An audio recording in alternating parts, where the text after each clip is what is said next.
we're here this evening at the beautiful Jester Park Nature Center, and I would like to invite you out to join us for sunset yoga.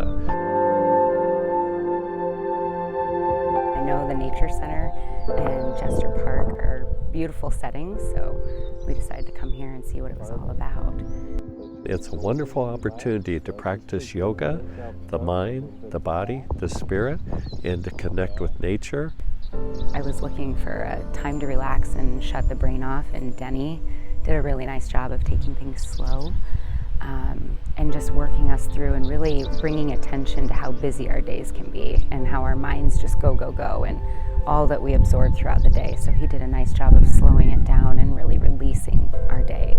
It's very much about allowing the mind to quiet. This is expanding upon your curiosity, trying something new, slowing down your day.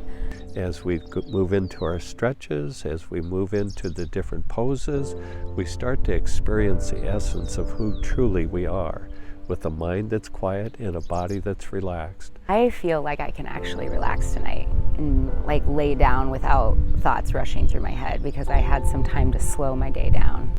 So what a wonderful opportunity. So come on out, join us. We'd love to have you.